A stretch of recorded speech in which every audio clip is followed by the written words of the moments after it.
La grosse hésitation du Real Madrid concernant l'offre ultime ou l'offre de dernière minute pour Kylian Mbappé. L'échange entre Kalidou Koulibaly et Neymar enflamme la toile. Bonjour à vous, chers amis téléspectateurs d'Afrique Sport. J'espère que vous avez passé un excellent week-end footballistique. Bienvenue dans votre revue de presse. Comme d'habitude, que vous soyez au travail ou à la maison, vous restez avec nous pour ce tour de l'actualité, chers amis, que nous allons débuter avec Sofiane Diop. Oui, la presse sénégalaise déjà qui commence à évoquer que Sofiane Diop aurait tranché pour le Sénégal, entre le Maroc ou le Sénégal. Il faut rappeler déjà que Sofiane Diop, l'ancien joueur monégasque, est un joueur d'origine sénégalaise. Son papa est sénégalais, sa mère est marocaine, mais Sofiane Diop est né en France. Il a joué avec l'équipe petite catégorie de la France, mais Sofiane Diop n'avait pas jusqu'à présent tranché par rapport à son équipe nationale en équipe A. Et là, selon certains médias sénégalais, Sofiane Diop aurait tranché pour le Sénégal au détriment du Maroc parce qu'il était à un moment donné convoité aussi par les Lions de l'Atlas avec l'équipe nationale marocaine, surtout lorsqu'il évoluait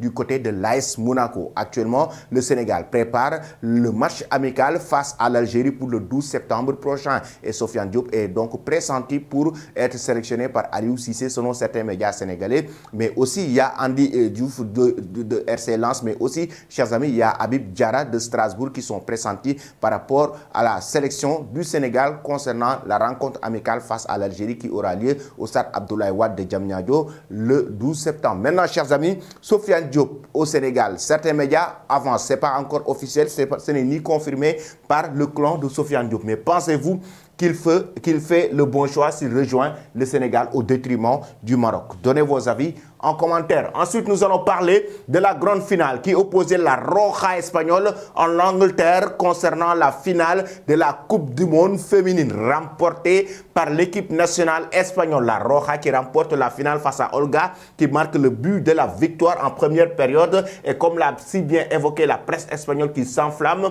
championnats, ils sont des championnes, cette équipe espagnole, c'est de l'or pur, titre le journal AS, es oro puro, titre le journal Madrid aussi, le quotidien AS, et ça enflamme toute la presse espagnole. Toute la presse espagnole, chers amis, c'est la une de tous les journaux espagnols, la grande finale remportée par la Roja hier, ce dimanche, face à l'Angleterre sur un score de 1-0. Des équipes anglaises, une équipe anglaise, ouais, c'est la grosse frustration, la grosse désillusion ou la grosse tristesse, comme l'a si bien évoqué la presse anglaise avec Daily Express Sport et Star Sport, comme vous le voyez. Donc, une équipe anglaise qui était pressentie pour remporter cette Coupe du Monde. On sait que l'Angleterre faisait partie des favoris depuis le début du tournoi. Ils ont enregistré de belles prestations avec une très bonne équipe, une équipe très soudée, une équipe très solide, mais malheureusement, face à une équipe de la Roja espagnole bien organisée en première période qui a su remporter la victoire avec ce premier but marqué par Olga. Et en deuxième période, ils ont su maintenir le rythme, maintenir le score pour remporter une belle finale. Une belle finale qui permet à la Roja espagnole d'être championne du monde. Et 8 finalistes malheureux, les Anglaises, malheureusement, qui sont très déçus, comme vous le voyez là en image, c'est incroyable, très déçus, très tristes du moment où ils avaient cette ambition, cet objectif de remporter cette grande finale, cette grande messe du football mondial, cette grande finale de la Coupe du Monde féminine. Chers amis, que pensez-vous de la finale? La Roja espagnole féminine mérite-t-elle de remporter la Coupe du Monde féminine? Donnez vos avis en commentaire. Ensuite, nous allons du côté du Portugal. C'est pour rester toujours en Angleterre avec le dossier Mercato concernant le Manchester United. Abola et Record nous reviennent sur le gardien de but de Benfica, dont le viseur de Manchester United. Et, chers amis, Manchester United est en train de vouloir trouver pas un remplaçant, mais un concurrent. Un concurrent à André Onana qui vient de débarquer cette saison chez les Red Devils. Et Manchester United a déjà le gardien de but, Vlaco Dimos. Vlaco Dimos, dont le viseur de Manchester United. Les Red Devils sont en train de préparer une offre pour essayer de le recruter, comme l'a si bien évoqué le journal Abola. Le gardien de but de Benfica ne sera pas le gardien numéro 1 de Red Devils, mais sera le gardien numéro 2 de Manchester United pour trouver à André Onana un concurrent de taille. C'est une façon de lui mettre la pression pour qu'il soit plus stable, plus constant et plus sérieux dans ce qu'il fait dans les cages de cette équipe de Manchester United. Record va dans le même sens et nous dit que Codimos, autant pour moi, est actuellement dans le viseur des Red Devils et sur le point de formuler une belle offre pour essayer de le décrocher du côté de Benfica. Chers amis, Anderson, le deuxième gardien de Manchester United, ira certainement du côté de West Ham ou de Crystal Palace selon les médias anglais. Mais là, pour le moment, le Manchester United veut décrocher Vlaco Dimos pour remplacer, pas pour remplacer, mais pour concurrencer André Onana dans les buts de Manchester United. Maintenant, chers amis, pensez-vous que c'est un bon choix ou c'est un bon transfert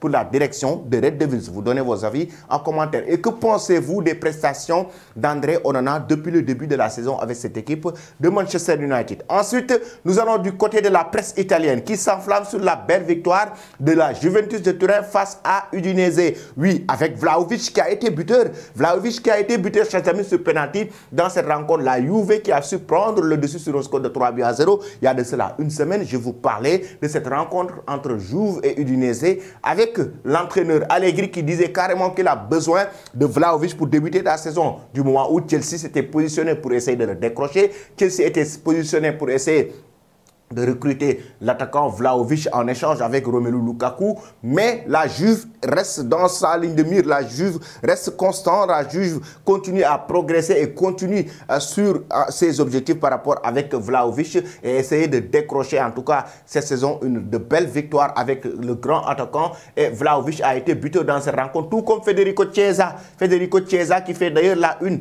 aujourd'hui, en tout cas avec Vlahovic des médias italiens avec la Gazzetta dello Sport. Donc ces deux joueurs ont été énormes dans cette rencontre. Chiesa qui a enregistré une excellente prestation, raison pour laquelle aujourd'hui il a été nommé homme du match dans cette rencontre parce que Chiesa a permis à cette équipe de la Juve de mener non seulement au score face à cette équipe de Udinese, mais en même temps Chiesa a été énorme dans le contenu du match et dans le jeu, raison pour laquelle il enflamme la presse italienne, chers amis.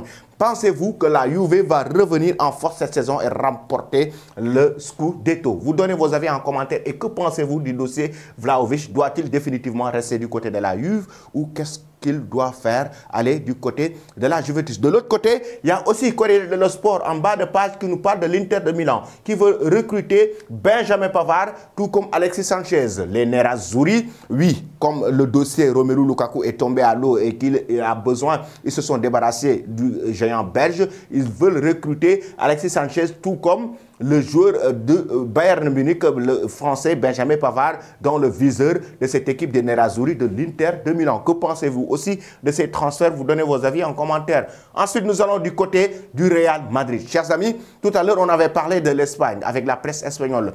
Cette même presse espagnole qui revient sur le dossier Real Madrid. Déjà, hier, il y a Sport Bild qui nous parle de l'offre de dernière minute ou bien l'offre même de l'ultime offre que le Real Madrid est en train de préparer en toute fin de mercato par rapport à Kylian Mbappé. La somme de 120 millions d'euros que le Real va mettre sur la table pour essayer de décrocher Kylian Mbappé, lui qui a joué ce week-end d'ailleurs face au FC Toulouse et qui a marqué un but, il faut le rappeler, qui a marqué le but du club de la capitale française sur penalty avec la rage Kylian Mbappé. Lorsqu'il jubilait, tu sentais nettement la rage de l'enfant de Bondy face à cette équipe du FC Toulouse. Maintenant, le Real Madrid va formuler une offre de dernière minute, l'offre qui sera formulée lors de la fin de ce mercato estival. Mais selon la cadence, ça c'est l'information donnée par Sport Bild, et selon la cadena SER, le Real hésite un peu. Et pourquoi le Real hésite un peu par rapport à cette offre qu'ils veulent actuellement mettre sur la table? C'est par rapport à Jude Bellingham. Almeria, Real Madrid, doublé de Jude Bellingham. Le Real Madrid a été mené 1-0.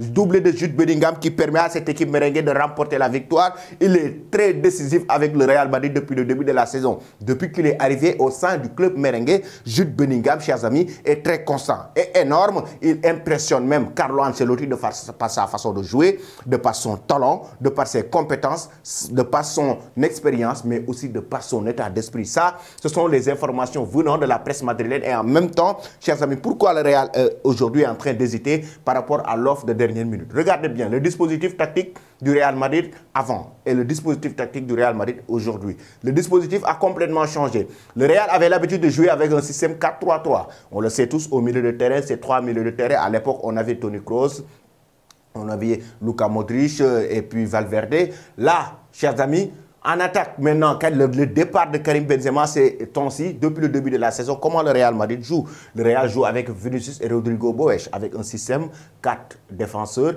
avec un système de 3 milieux de terrain, mais un milieu de terrain qui est comme un meneur de jeu ici, derrière les attaquants, il s'agit de Jude Bellingham, qui joue derrière Vinicius Junior et Rodrigo Boech. Jude Bellingham, derrière Vinicius et Rodrigo Boech, ça marche à merveille. Ça marche à merveille du moment où ça donne satisfaction actuellement à cette équipe du Real Madrid. Et selon la Cadena Ser, aujourd'hui, si le Real Madrid, ils sont en train d'hésiter, c'est parce qu'ils pensent que Rodrigo Boech, dans l'avenir, si Karim Benzema arrive, il ne sera plus dans le 11 de départ de cette équipe du merengue. Il ne jouera plus comme titulaire au sein du club merengue, raison pour laquelle le Real est en train d'hésiter et il pense que Rodrigo reste un joueur qui doit progresser et qui doit s'imposer au sein du Real. De son côté, le Real hésite et se demande si actuellement, si Kylian Mbappé arrive, Vinicius sera très à l'aise avec le jeu, avec la complémentarité et tout. Ça, c'est une autre interrogation. Mais l'autre interrogation, c'est que est-ce que ça mettra à l'aise Jude Bellingham si toutefois Kylian Mbappé arrive au sein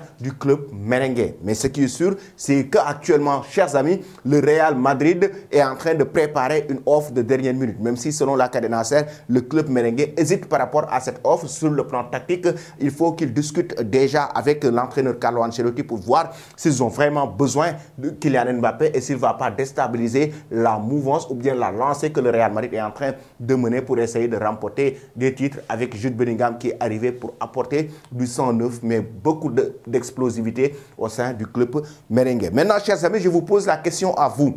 Pensez-vous vraiment que le Real doit définitivement faire cette offre, et décrocher Kylian Mbappé dès ce mercato estival? Pensez-vous que cette offre de 120 millions d'euros, que le Paris Saint-Germain va l'accepter pour recruter, pour pouvoir laisser partir Kylian Mbappé? Donnez vos avis en commentaire. Ensuite, nous allons du côté de l'Arabie Saoudite avec l'échange qui a eu lieu entre Neymar et Kalidou Koulibaly. Il faut rappeler que du côté d'Al Hilal ce samedi, il a été présenté Neymar. Neymar a été présenté au public d'Al Hilal avec ses supporters, mais aussi avec le public qui était bien présent au stade pour une présentation XXL. Et ce dimanche, vous avez vu la rencontre entre Kalidou Koulibaly, blessé, et au centre d'entraînement, comme vous le voyez, accompagné de Neymar. Neymar avec l'entraîneur qui a carrément évoqué, pour le moment, il n'est pas apte encore pour jouer avec cette équipe d'Al Hilal. Du moment où il vient au Paris, il vient en provenance du Paris Saint-Germain avec une blessure qui n'est pas encore guérie complètement, une blessure musculaire. Il faut rappeler que Neymar avait fait aussi une opération au niveau de la cheville.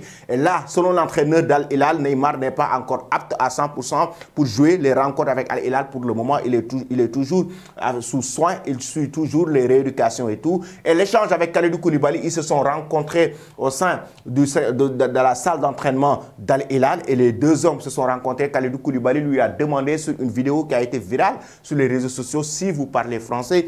Neymar nous dit un tout petit peu. Il faut rappeler que Neymar a débarqué en France en 2017 en provenance du Barça. Entre 2017 et 2023, Neymar parle un tout petit peu français et ça enflamme complètement les réseaux sociaux et la toile. Kalidou Koulibaly, lui, qui parle français énormément du moment où il est né en France, même s'il joue avec le Sénégal, il est né en France, donc il a le verbe déjà, et Neymar, il demande à Neymar s'il parle français pour mieux faciliter notamment la communication entre les deux, parce qu'ils savent qu'ils vont jouer dans une même équipe et la communication sera très importante entre les deux grands joueurs. Kalidou Koulibaly qui a marqué l'histoire du football sénégalais, capitaine du Sénégal qui remporte la Coupe du Monde. Neymar de son côté qui aussi a marqué l'histoire du football brésilien, les deux grands joueurs en provenance de l'Europe. Kalidou Koulibaly qui provient des Blues de Chelsea pour aller signer du côté d'Al Hilal, et Neymar qui vient directement du PSG pour aller signer du côté du Brésil. Que pensez-vous de cet échange, chers amis, entre Neymar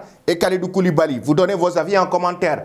Ensuite, la rencontre entre le FC Barcelone et Cadiz, donc le Barça qui a enregistré une victoire 2-0 avec un magnifique but de Pedri qui rend hommage à son île, son île de naissance, là où il est né, Tenerife, donc actuellement qui est Forza Tenerife, force à vous Tenerife, du moment qui est affecté actuellement avec des incendies au niveau de la forêt et tout. Et Pedri rend hommage à son île Tenerife après avoir marqué un but, magnifique but d'ailleurs qui a été énorme avec la belle passe de Ilkay Gundogan dans cette rencontre. Je rappelle que le Barça a remporté la victoire sur un score de 2-0 avec un but de Pedri et de Ferran Torres à la toute dernière minute de jeu. Chers amis, que pensez-vous de cette équipe catalane? Pensez-vous que le Barça cette saison va remporter le triplé? La Liga, la Ligue des Champions et la Copa del Rey. Vous donnez vos avis en commentaire. Donnez-nous de la force, chers amis.